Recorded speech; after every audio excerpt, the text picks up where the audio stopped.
കെപിസിസിയുടെ വിശ്വാസ സംരക്ഷണ യാത്രയ്ക്ക് പന്തളത്ത് സമാപനം.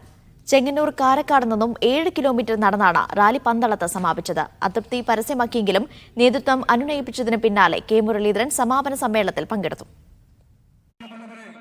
തെരഞ്ഞെടുപ്പ് കാലത്തേക്ക് കടക്കാനിരിക്കെ UDF ക്യാമ്പിന് ആവേശം പകരുന്നതായിരുന്നു വിശ്വാസ സംരക്ഷണ റാലി.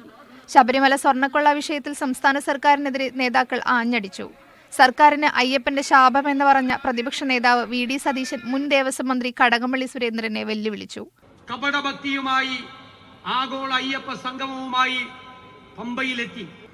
അത് കഴിഞ്ഞ് പിണറായി വിജയൻ പമ്പയിൽ നിന്ന് തിരുവനന്തപുരത്ത് എത്തുന്നതിന് മുൻപ് സ്വാമി അയ്യപ്പൻ ശക്തമായി പ്രതികരിച്ചു എന്നാണ് അയ്യപ്പ ഭക്തനായ ഞാൻ കരുതുന്നത്. ഉണ്ണികൃഷ്ണൻ പോറ്റിയെ അറിയില്ല എന്ന് കടകംപള്ളി സുരേന്ദ്രൻ പറയട്ടെ.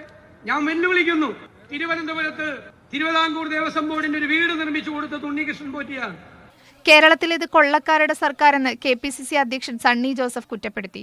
KPCC പുനഃസംഘടനയിലെ അതൃപ്തിക്കിടെ പരിപാടിക്കെത്തിയ കെ മുരളീധരന്റെ പഴി മുഴുവൻ മാധ്യമങ്ങൾക്ക്. പരിപാടിക്ക് വലിയ പ്രചാരം നൽകിയെന്ന് പരിഹാസവും. കാലത്ത് മുതൽ എല്ലാ ചാനലുകളിലും ക്യാപ്റ്റൻ മുങ്ങി. പക്ഷേ ഒരു ഗുണമുണ്ടായി. എൻ്റെ യാത്ര കാഞ്ഞങ്ങാട് നിന്ന് ആരംഭിച്ച് ഇന്നലെ ചെങ്ങന്നൂരിൽ സമാപിച്ചവരെയുള്ള എല്ലാ രംഗങ്ങളും എല്ലാ TV-യിലും കാണിച്ചു. ഇതൊക്കെ യാത്ര നടക്കുമ്പോൾ ഇതൊന്നും കാണിക്കാൻ നേരം കിട്ടിയിരുന്നില്ല. മീഡിയ 1 പത്തനംതിട്ട.